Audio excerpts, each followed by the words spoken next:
Hey guys, what's going on? Tomar Millen back here again with, I guess, my monthly video at this point. I've kind of gotten into a schedule of one video a month, but if you guys are new and you enjoy the video, make sure to subscribe.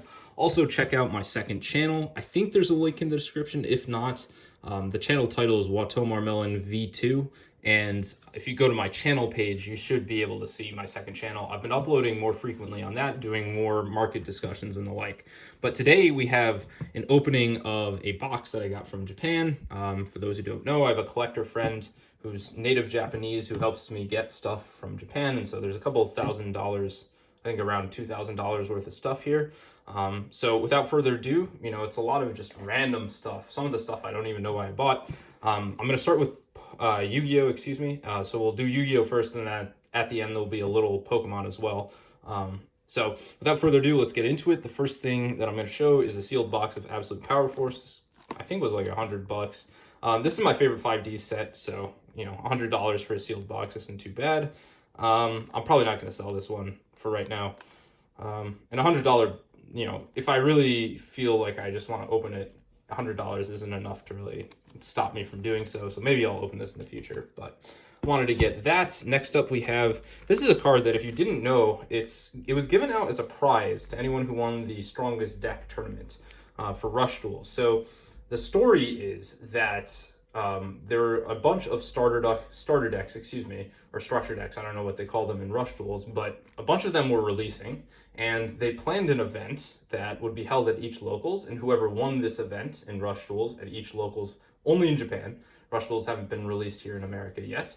But whoever won their locals for this specific tournament would get one of these cards. And so it is, this is definitely sort of the bottom tier of prize cards. But the thing that's interesting to me about this card is that it's Monster Reborn, which is a very iconic card. And it's actually, I believe, playable in Rush Duels, or at least it was at some point as a legend card. And it has this cool gold backdrop. So this is not how Monster Reborn looks like typically with Rush Duels. It's not gold usually. So this is a special rarity for only this card. And given that it's, a pseudo prize card, I guess it's a prize card. And it's, it's not super easy to find. Well, I guess it's easy to find, but it's not mass printed in the same way that a set card would be. So, I'd estimate from my searches that there might be 1,000 of these out there or so. And so I picked up 4 of them. Pretty awesome card.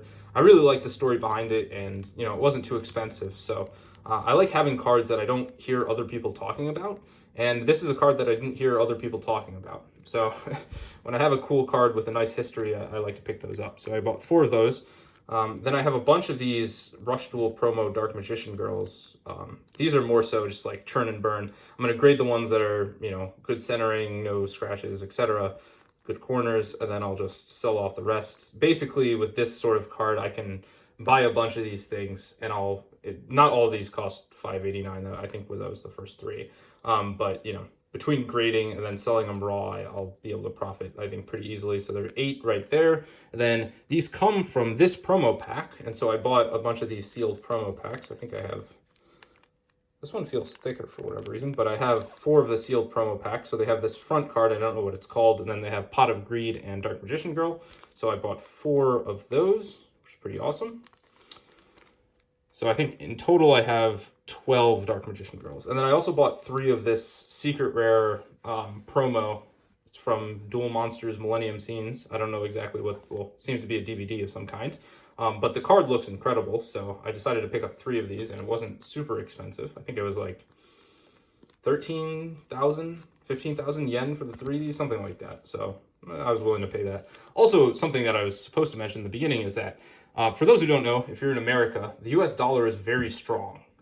This is not meant to be political in any way, but it's very strong relative to other currencies, specifically the Japanese yen.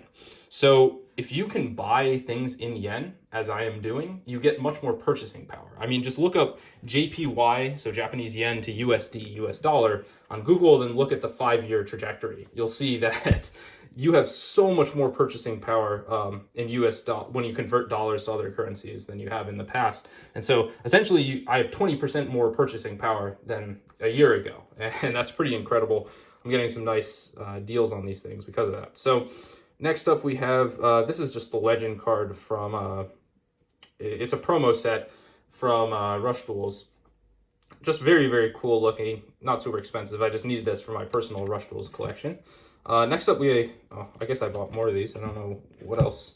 I actually haven't looked through all these, so this is a little bit of a surprise to me because I bought these a month ago. So, oh, okay. So I have the full promo set. So you got Blue Eyes, Red Eyes. I mean, the Red Eyes looks incredible.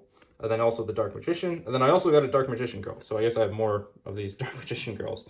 Basically, that card, like, I can just buy these on Japanese sites and then sell them on eBay. They're easy to move. And also, like, if you grade them, you get an insane premium. And they're not, like, super hard to grade. So I'm just, you know, I was willing to buy basically as many of those as people were willing to sell to me in the time that I was buying. Here we have a collector rare. So that's the only one in here. It's an alternate art Cyber Dragon Infinity. I don't know why I bought a bunch of these collector rares. I'm probably just going to sell them, so if you are interested in them. I also don't know why I bought these. Here are some more Rush Duel cards. I was going to go for a playset of each of the Rush Duel Legend cards, but, you know, I think I'm going to settle for just one. And so I have a ton of extras. So if you guys are interested in Rush Duels, let me know. I mean, the Legend cards look awesome. And Rush Duels are a lot of fun for me to collect because I think most of the speculators have left Rush Duels. So I think I did need this Buster Blader. Can't remember if I already had one. So this is a really cool one. Summon Skull, another really cool Rush Duel card. So these are like, each of the sets has it's JP000 is the set identification for each of like the retro, or I guess, you know, Duel Monsters era reprint card. And so, you know, they have Buster Blader, Blue Eyes, Dark Magician, Summon Skull, stuff like that. So I'm collecting all those. Here are some cool, I think, promo Rush Duel cards. So we have a Mystical Elf, and then a Millennium Shield is the reason I bought it. I don't really care about Mystical Elf. Mystical Elf's cool, but Millennium Shield is one of my... It's a card that I really, really like, and so I think the rarity looks beautiful on that. So these are personal collection things, so I'm happy to have those. Next up, Barrel Dragon. I knew I needed one of these, and I bought 3 of them because they're pretty cheap for 3. So I got 3 Barrel Dragons, so if you need one of those, hit me up.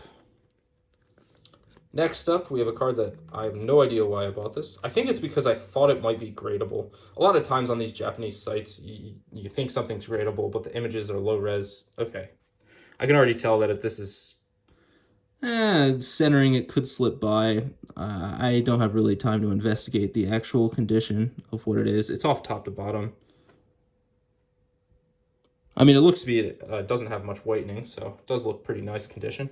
I bought a bunch of these. I don't know why I bought these. These are the new Neos Fusion in Ultimate Rare. I guess I'll take one out to show you guys what it looks like. Pretty cool card. Very cheap. I just thought, you know, I'm willing to pay the cheap prices that these things cost, so. And they look pretty cool. I mean, that looks pretty cool to me. Has a nice texture to it. Really cool card, and these are like, I don't know what I was paying for these. I'm gonna resell these, obviously. I'm not filling up an entire binder page with them, but I was getting them for pretty cheap. So a cool card.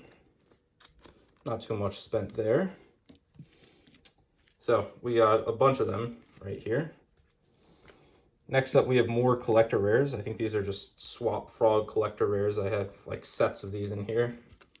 This one's a secret rare. I think there's a collector rare behind it, or 2. Excuse me. Yep. So I have collector rares behind that as well. Oh, it's 2 secrets in a collector. Huh. Oh well. So a bunch of these cool collector rares. Nothing too important there. Yeah, just more collector rares. Oh, I folded this. Don't want to damage the cards. Even though that Swap Frog is not an expensive card at all. Next up, we've got Harpy's Feather Duster. You got Monster Reborn Collector Rare. Just cool cards. Not much to say there. I really went overboard. I have like 3 Swap Frog Collector Rares back here. So I probably bought like 8 to 10 of those. I have Tamaya's Collector Rare, then Raigeki Collector Rare. Cool stuff there. Grenmaju, Millennium Eyes Restrict, Tour Guide. I mean, these were pretty cheap, so not really a whole lot lost there. And then Chaos Dragon Levianeer. This is one of the Ghost Sisters. And then a Pot of Desires, and then another Grand Maju. So cool stuff there. That's a lot of the cool stuff. So we've got Foolish Burial, collector rare, gold rare. I think there's a collector rare Harpies behind that. More just collector rare stuff. This is a cool one. We've got Ash Blossom collector rare. I really do like how that card looks. I bought a couple of these ultimate rare. Nice. More tour guide. Suppression Pluto. It's written in English even though it's a Japanese card. Monster Reborn collector rare. More just random collector rares that I think were like $1, so I picked them up. Crossout Designator collector rare. There's some behind here. I have no idea what the others are. Actually, I'm not even going to check. More collector rares. Cool, cool, cool. More collector rares. Cool. Armageddon Knight. Cool. I think a lot of these are repeats, so I'll just go through them pretty quick. Timaeus, Upstart Goblin, Big Hand, Super Poly, VFD, what is that called? True King of All Calamities. I really like this card, so that's a cool one. Actually, I have an ultimate rare right here. Cool as well. Next up, we've got some Dark Magician Girl, the Dragon Knights. I think this one has the alt art and the original art in here. Nope, 2 alt arts. Those are cool. Also pretty easy to sell. Those are what I probably should have been buying more of, not these random collector rares. And then we've got an Astral Leviathan Dragon. We've got XYZ Dragon Cannon, Prismatic. And then we've got, this is just a modern card. It's the Scareclaw. I just thought that this card's artwork looked actually beautiful, so I decided to pick it up. So I think that's, oh, that didn't help at all. I think that's most of the Yu-Gi-Oh that I have. So some pretty cool cards. A lot of just random stuff. I don't know why I bought it, but I'll have to sell it now. All right, next up we've got some Pokemon. I'll go through that quickly. We've got some of the new alt art Machamp. This card's pretty cool. Got a Hisuian Typhlosion, a lot of these Charizards. I bought a lot of these back when the PSA 10 was going for like $350, and it's super easy to grade these. So I was like, if I grade these at 50, I'm spending about 60 for these. On average, probably around 60 or so. So, you know, 110 in, and there's like a 90% chance you get a PSA 10. If they go for 350, I'm cashing out. Although obviously the times have increased significantly that it takes to grade, and also the price has gone down. So I'm probably going to send these to CGC, see how they do, just so I can move them quick. I don't want to hold cards, I just want to churn and burn. Then we've got some alt arts Palkias. I mean, I really like how this card looks. It's like an Escher drawing. Very, very beautiful. My dad used to have this huge book of Escher drawings. As a kid, I would flip through them, and you know, the crazy perspectives. It really is mind-boggling how those Escher drawings look, and I'm someone who appreciates art. Like, I've always been a math science guy, but I'm someone who really appreciates like a good piece of artwork, and you know, something like Escher where they're cool perspective drawings really, you know, it strikes a chord with me. In a good way. And then we have Dialga, that alt art. It's got the different phases of the moon. This is supposed to be Palkia, I think, is what? Space and Dialga is time, or vice versa? I don't remember which one is which, but they're very cool. And an alt art Charizard to end it up. So let me know what you guys thought. Also, I guess I have one question. If you get all the way to the end here, let me know. We're heading into a recession. What are your plans with Yu-Gi-Oh cards? Are you guys holding off on buying? Are you, happy that prices are going down and so you're, picking stuff up? Maybe you don't have to be happy, but are you picking stuff up? What are you guys doing? So let me know. It's been your boy, Watomar. Check out my second channel. As always, do all that sort of stuff. And I'll see you guys in the next one. Peace out.